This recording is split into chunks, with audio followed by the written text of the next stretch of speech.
तुम्ही पक्ष सोडून कुठेही गेलेला नाहीत, तर खरी शिवसेना कोणती असं तुम्हाला वाटतं? ईडी किंवा काही म्हणजे काही यंत्रणांची भीती त्याच्यामुळे खूप जण आले का? जाधव कुटुंबावर नेहमी आरोप केला जातो की घराणेशाहीच्या बाबत. आता ते ज्यांच्याबरोबर हात मिळवणी करतात त्यांच्यावर घराणेशाहीचा आरोप नाही आहे का? समज चाललेला आहे लोकांमध्ये की मराठी गुजराती काय आहे, सगळे एक आहेत. कुठून मराठी माणूस जातो? मग आधी नव्हता जात का? 25 वर्ष सत्तेत होते ना, मग त्यावेळेला मराठी माणसांना का मुंबईमध्ये रोखता आलं नाही? हो, रोखू शकत होते ना, सत्तेत होते ना, का नाही रोखता आलं? मटा आणि नवभारतचे मी खूप खूप आभार मानू इच्छिते की त्यांनी मला इथे निमंत्रित केलं गप्पा मारायला. उमेदवारी जरी उशिरा जाहीर झाली असली तरी इथे महायुतीचा उमेदवार हा येणारच होता आणि त्या दृष्टिकोनातनं आमची तयारी तर ऑलरेडी महायुतीच्या उमेदवाराच्या दृष्टिकोनातनं झालेली होती. त्यामुळे उमेदवारी उशिरा झाल्याचा एवढा कुठला परिणाम होत नाही आहे किंवा त्याचा मला निगेटिव्ह कुठली नॅरेटिव्ह मला कुठे दिसत नाही आहे. छान प्रचार चाललेला आहे आणि सगळे लोक अगदी सकारात्मकदृष्ट्या मला त्यांचा प्रतिसाद मिळतो आहे. सो मला कुठेही असं भीती किंवा काही नाही आहे. एकदम सुरळीत माझं सगळं व्यवस्थित प्रचार चाललेला आहे. आपण आपल्याला काय विचारायचं असेल तर विचारू शकता. तुमच्या प्रचाराचे मुख्य मुद्दे कोणते असतील? कोणते मुद्दे घेऊन तुम्ही आता लोकांसमोर जाणार? तसं पाहायला गेलं तर दक्षिण मुंबईची जी भौगोलिक परिस्थिती आपण पाहिली तर इथे जुन्या मोडकळीला आलेल्या इमारती आपण पाहतो, ज्यांची अनेक म्हणजे काही 80 वर्ष जुन्या आहेत, काही 100 वर्ष जुन्या आहेत आणि यांचं रिडेव्हलपमेंट होणं गरजेचं आहे. कारण स्ट्रक्चरल ऑडिटमध्ये त्या C ग्रेडमध्ये गेलेल्या आहेत, पण काही मालकांच्या आडमुठे धोरणामुळे त्यांचं रिडेव्हलपमेंट झालेलं नाही आहे. त्याच्यामध्ये काही कमर्शियल बिल्डिंगसुद्धा आहेत. सो हा माझा सगळ्यात महत्त्वाचा मला भेडसावणारा प्रश्न आहे. कारण मी आमदार म्हणून दक्षिण मुंबईमधलीच आमदार आहे आणि त्यामुळे हा प्रश्न आहे ज्याला आता नवीन जे हाऊसिंग पॉलिसी अमेंडमेंट होऊन आलेली आहे त्याच्यामध्ये बराचसं याला चालना मिळेल आणि बऱ्याचशा अडमुटे धोरणाला तिथे लगाम घातला जाईल. सो माझा फोकस असणार आहे की या पॉलिसी अंतर्गत दक्षिण मुंबईमधल्या लोकांना स्वतःच्या डोक्यावर सुरक्षित छप्पर मिळावं. कारण तुम्ही जर घरातच सुरक्षित नसाल तर तुमच्या पूर्ण जीवनाला कुठला अर्थ उरत नाही. दलित आणि अल्पसंख्याकांची जी मतं आहेत तर त्या समूहाचा पाठिंबा तुम्हाला कसा आहे? मला अतिशय उत्कृष्ट असा पाठिंबा आहे दलित समाजाचा आणि मायनॉरिटी जे तुम्हाला म्हणायचं आहे. मी स्वतः डॉक्टर बाबासाहेब आंबेडकरांची अनुयायी आहे आणि त्यामुळे दलित समाजाची एक भीमराजची बेटी उभी आहे आणि एक महिला उमेदवार. ऑफकोर्स मी सिंपती कधीच मागणार नाही, कारण मी 50% आरक्षण जिथे महिला डिमांड करतो आपण, जे मी मोदी सरकारला इथे धन्यवाद, महायुतीच्या सरकारला धन्यवाद देऊ इच्छिते. कारण याच्यामध्ये जे बिल पास झालं महिला धोरणाचं, ज्यांना आरक्षण मिळालं.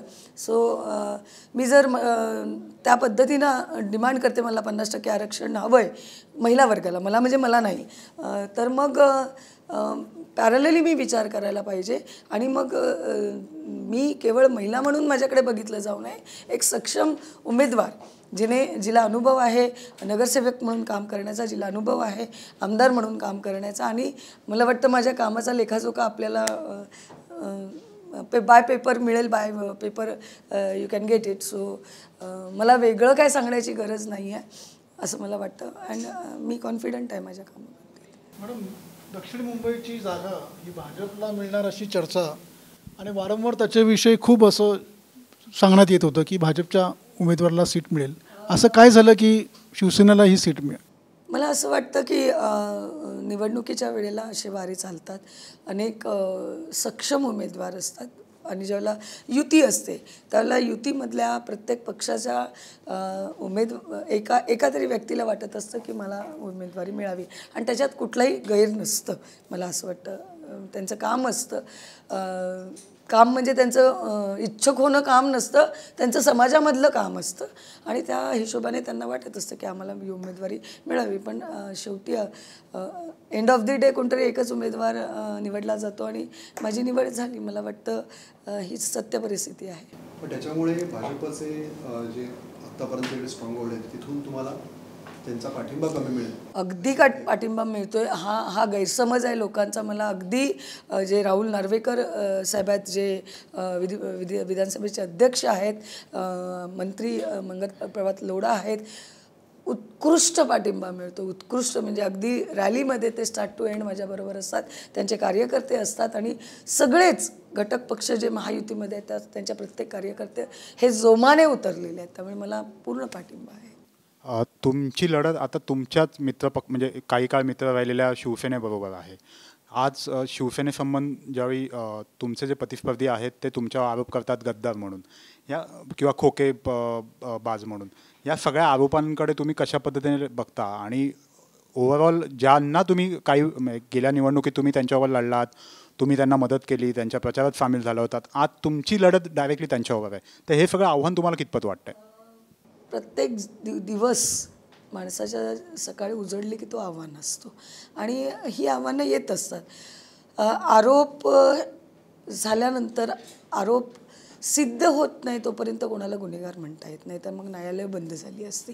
आरोप झालेत, समोरच्याकडे पण आरोप झाले, तर त्या समोर आरोप झालेल्यांना त्यांनी पक्षातनं लगेच काढून टाकले का, गुन्हेगार साबित केले का नाही? मग मला वाटतं हे प्रकरण आहे, हे आम्ही जे आरोप झाले त्या संबंधित एजन्सीच्याकडे आम्ही अपीलमध्ये गेलेलो आहोत.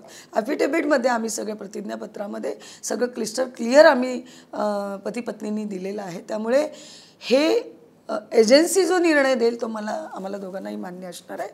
हे ज्युडिशियल असल्यामुळे या प्रकरणावर मी जास्त बोलू इच्छित नाही आहे. आणि राहिला प्रश्न आरोपांचा, तर आरोप झाल्यानंतर लगेचच गुन्हेगार असतो असं नाही. गुन्हेगारी सिद्ध झाली असं होत नसतं. मैम, पहली बार ऐसा होगा कि आपके पास सिंबल है, नाम है, लेकिन मातोश्री वाला वो आशीर्वाद नहीं है और आप चुनाव लड़ रही हैं, तो इसे कैसे देखिए? मेरे पास बाला साहब ठाकरे, हिंदू हृदय सम्राट, शिवसेना प्रमुख, जिन्होंने धनुष्यबाण का जन्म दिया, जिन्होंने शिवसेना को जन्म दिया, वो बाला साहब ठाकरे के विचार हैं. मुझे मातोश्री के बारे में कुछ नहीं कहना, नो कमेंट. ये है कि अपने दक्षिण मुंबई में 45% मराठा वोटर्स हैं, 8% के अराउंड जो माइनॉरिटी मुस्लिम में पाया जाता है, 4-5% गुजराती मारवाड़ी वोटर्स हैं.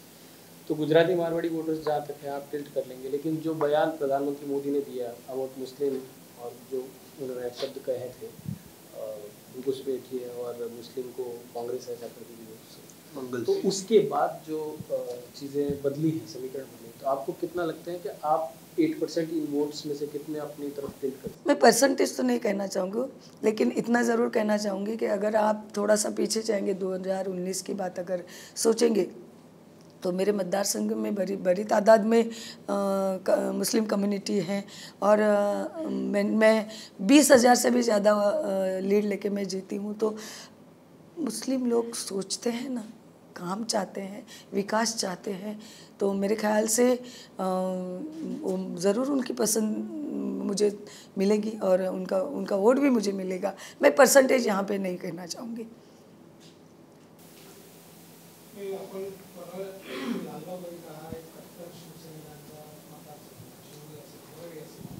राज ठाकरे फुटले तर मूळ शिवसैनिक फुटले नाहीत, नारायण राणे फुटले तरी मूळ शिवसैनिक फुटले नाहीत. आता तुम्हाला वाटतं की एकनाथ शिंदे म्हणजे महाराष्ट्र नेते आहेत, मुख्यमंत्री आहेत, पण ठाणे त्यांचा बालेकिल्ला आहे आणि मुंबईमध्ये तसं गेल्या 2.5 वर्षापर्यंत फारसं त्यांचं काही नव्हतं. आता 2.5 वर्ष CM आहे म्हटलं की फिरतात, काम करतात, लोकांना भावतात न भावतात ते मतदानामधनं कळेल. तुम्हाला 4 तारखेला 4 जूनला रिझल्ट लागल्यानंतर कळेलच की मूळ शिवसैनिक कुणासोबत होता.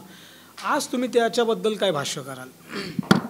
गेल्या 2.5 वर्षात आता उत्तर मला प्रश्न म्हणजे विचारताना उत्तरच तुम्ही दिलं की गेल्या 2.5 वर्षात ते काय मुंबईमध्ये दिसले नाहीत, त्यांना दिसायला दिलं नसेल.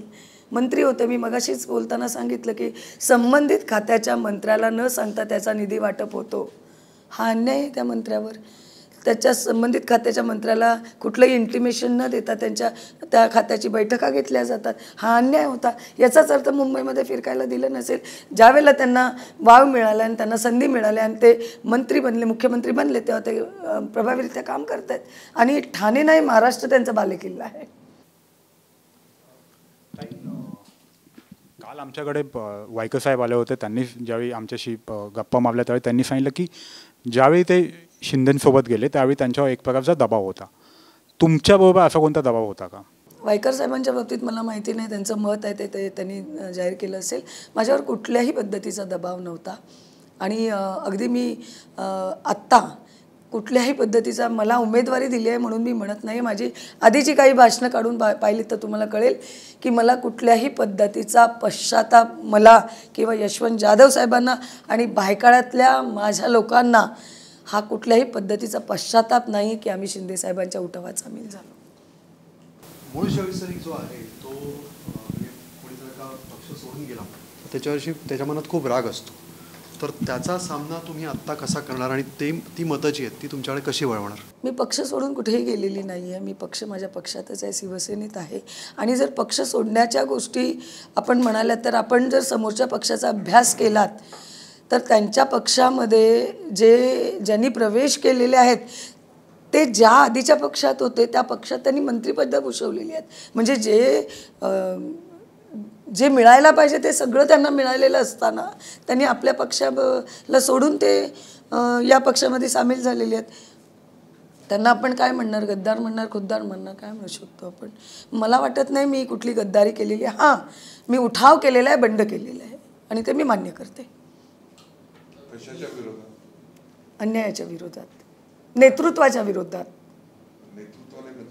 नेतृत्वाने लोकांच्या अडचणी समजून घ्याव्या. नेतृत्वाने ज्या लोकांचं आपण नेतृत्व करत असतो त्या नेतृत्वाच्या अडचणी, कारण ज्या वेळेला आपण एका पक्षाचं नेतृत्व करतो त्या पक्षाची जे कार्यकर्ते असतात हे तुमच्यासाठी जीव द्यायला तयार असतात, दिवस रात्र तुमच्यासाठी राबत असतात. मग त्या लोकांच्या अडचणी तुमच्या अडचणी असतात आणि मग अशा अडचणीत आपण जर आपल्या कार्यकर्त्यांना पाठ दाखवली तर याला हा अन्याय असतो. आणि मग नुसतंच पाठ दाखवणं नाही तर त्या कार्यकर्त्याला सांगणं की ही तुमची लढाई आहे, तुम्ही लढा, हाही त्यांचा आदेश आम्ही मान्य केला. उद्धव ठाकरेंनी पाठ दाखवली, नेतृत्व जे होतं ते. ताई, तुम्ही आत्ता म्हणालात की तुम्ही पक्ष सोडून कुठेही गेलेला नाहीत, तर खरी शिवसेना कोणती असं तुम्हाला वाटतं? तुम्हाला काय वाटतं खरी शिवसेना कुठली असेल? न्यायालयाने काय आदेश दिले, निवडणूक आयोगाने काय आदेश दिले, तीच खरी शिवसेना. मेजॉरिटी ऑलवेज स्पीक्स ट्रूथ आणि मेजॉरिटी शिवसैनिक इकडे आहेत. लोक म्हणतात प्रवेशाचं, आता मला आठवलं आपण म्हणालात 2 वर्षात तुम्हाला जे आम्ही 40 आमदार मंत्र्यांसहित, म्हणजे आपण म्हणतो ना की हे चुकीचं झालं, हा अन्याय केला गेला, हे फसवलं गेलं. एक माणूस फसवेल, 40 आमदार आणि त्या 40 आमदारांमध्ये अनेक मंत्री होते, त्यांनी त्या उठावामध्ये आपलं मंत्रिपद सोडून सामील झाले होते ना. पण यानंतर 2 वर्षात याच्यापैकी एकही पक्ष बदलून कुठे गेलेला दिसला का आपल्याला? किंबहुना तिकडच्या पक्षातले इकडे सामील झालेत. एखादा दुसरा म्हणाला असेल की मी दबावाखाली, पण बाकी कोणीच असं म्हणलेलं मला आठवत नाही आहे. हा जो मुद्दा आहे तुम्ही म्हणाला दबावाखाली, तर ईडी किंवा काही म्हणजे काही यंत्रणांची भीती त्याच्यामुळे खूप जण आले. मला असं वाटतं आपण ज्यांनी आपल्याला हे उत्तर दिले त्यांनीच याचं जास्त सविस्तर त्याचा खुलासा केलेला बरा होईल. मी तर त्याच्यामुळे आलेली नाही आहे. जाधव कुटुंबावर नेहमी आरोप केला जातो की घराणेशाहीच्या बाबत, तर या आरोपाबद्दल तुम्ही काय सांगाल? कोणाकोणावर घराणेशाहीचा आरोप कराल तुम्ही? आता ते ज्यांच्याबरोबर हात मिळवणी करतात त्यांच्यावर घराणेशाहीचा आरोप नाही आहे का? यशवंत जाधव साहेब हे तळागाळातून आलेले. यशवंत जाधव साहेबांची आई ही सफाई कामगार होती. कुठलं घराणेशाही? त्यांची आई राजकारणात होती का? साधी चतुर्थ श्रेणी कर्मचारी होती ती. आणि त्या घरातनं एखादा माणूस, एखादा व्यक्ती स्वतः आईचं काम करून, चाळी झाडून, मेहनत करून जर तो माणूस इथपर्यंत पोचला आणि तो त्या लायक आहे की त्याला पसंत आहे, लोकांना, कार्यकर्त्यांना पसंत आहे, मतदारांना पसंत आहे, तर त्याला घराणेशाही कसं म्हणू शकतो? मग किती घराणेशाहींवर आपण बोलायचं? किती घराणेशाहींवर आपण बोलायचं? म्हणजे मॅडम तुम्ही जे म्हणताय म्हणजे ओरिजिनल शिवसेना की उद्धव बाळासाहेब ठाकरे पक्षामुळे हे सगळं साध्य झालं असेल ना? मला वाटतं माझ्यापेक्षा आपणच याचं उत्तर देत आणि मला त्याच्यावर काही कमेंट करायची नाही आहे. अभी जो शिवसेना जहाँ पे लड़ रही है उसमें साउथ मुंबई शायद ऐसी सीट है जहाँ पे शिवसेना का जो मौजूदा बेस है यूबीटी, उसका स्ट्रॉन्गेस्ट बेस है. 3 यूबीटी से शिवसैनिक हैं जो यहाँ के आमदार हैं. तो आपके लिए एक टफेस्ट बैटल फील्ड है. साउथ मुंबई की जो आप सीट जिस पे आप लड़ रहे हैं अभी, तो जो शिवसेना की आप समीकरण बदले हैं उसमें सबसे स्ट्रॉन्गेस्ट सीट मानी जाती है अरविंद सावंत, जहाँ पे 10 साल से जहाँ पे सांसद है, तो आपका बैटलफील्ड सबसे स्ट्रॉन्गेस्ट है। तो इसमें और उसमें आप एकदम लेट जो है मैदान में उतरे हैं, तो आपके लिए क्या क्या चीज़ें प्रॉब्लम में आ रही, क्योंकि पुरानी जो शाखाएं हैं उसमें भी कुछ चेहरे आपके थे, कुछ आपसे अलग हो गए। नहीं, ये तो 2 साल हो गया इस चीज़ को हमने लेकिन आपने 2 साल पहले क्या सोचा था कि आप खासदार के उसमें? ये चीज़ सोचने वाली होती नहीं है। सोच के आप अगर चुनाव को मद्देनज़र रख के अगर आप काम करो तो वो काम नहीं होता है।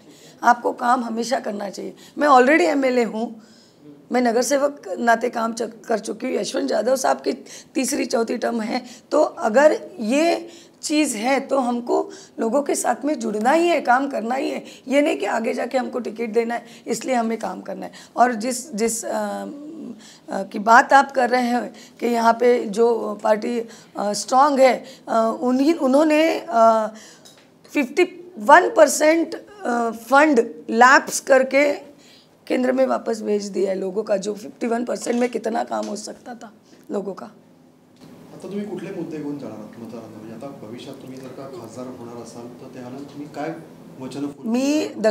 मी वचनपूर्ती कुठलीही देणार नाही. वचनं लोक तोडण्यासाठी देत असतात. वचनं न देता आपण कान नाक डोळे उघडे ठेवून लोकप्रतिनिधीने वावरायचं असतं. लोकांचा प्रॉब्लेम माझा प्रॉब्लेम असणार आहे, प्रत्येक प्रॉब्लेम. मग मी उद्या खासदार म्हणून निवडून आले आणि एखादा माझा मतदार माझ्याकडे आला, माझं ड्रेनेज लाईन खराब झालेलं आहे, तर तेही काम माझं असणार आहे आणि ते काम करणार आहे.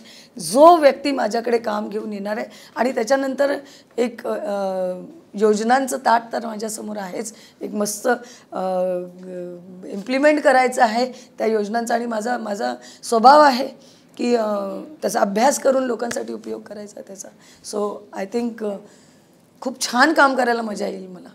दक्षिण मुंबईतून मराठी माणूस हद्दपार होतोय आणि त्याला अनेक वर्ष आली आता. मला वाटतं हा मुद्दा त्याचा घेतला जात होता, पण फडणवीस साहेबांनी हा शब्द दिलेला आहे. मेट्रोवरनं सुद्धा बोललं जात होतं की जिथून मेट्रो जाणार तिथल्या मराठी लोकांना बाहेर पाठवलं जाणार आहे, पण त्यांचं पुनर्वसन तिथेच होत आहे ना. सो कुठून मराठी माणूस जातोय? मग आधी नव्हता जात का? 25 वर्ष सत्तेत होते ना, मग त्यावेळेला मराठी माणसांना का मुंबईमध्ये रोखता आलं नाही? हो, रोखू शकत होते ना, सत्तेत होते ना, का नाही रोखता आलं? मराठी गुजराती वाद कुठे नाही आहे, कुठे नाही आहे. हे चुकीचा समज चाललेला आहे लोकांमध्ये की मराठी गुजराती काय आहे, सगळे एक आहेत. आणि माझं तर विभागच कॉस्मोपॉलिटन आहे.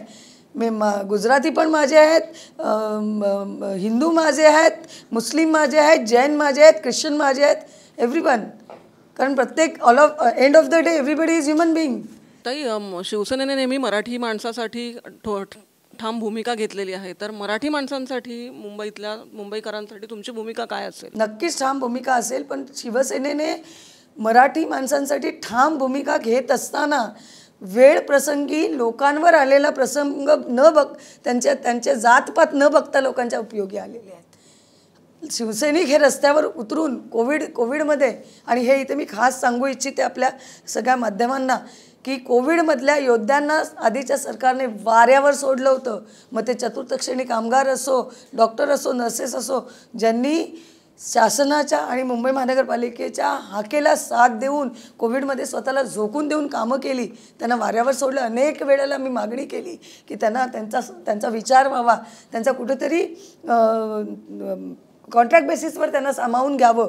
कुठेही झाले नाही. पण या सरकारबद्दल मला अभिमान यासाठी वाटतो, मी या उठावात सामील झाले त्याचा मला अभिमान आहे की शिंदे साहेबांनी या कोविड योद्ध्यांना स्वच्छता दूत म्हणून त्यांना सामावून घेतलेलं आहे आणि त्यांना न्याय दिलेला आहे.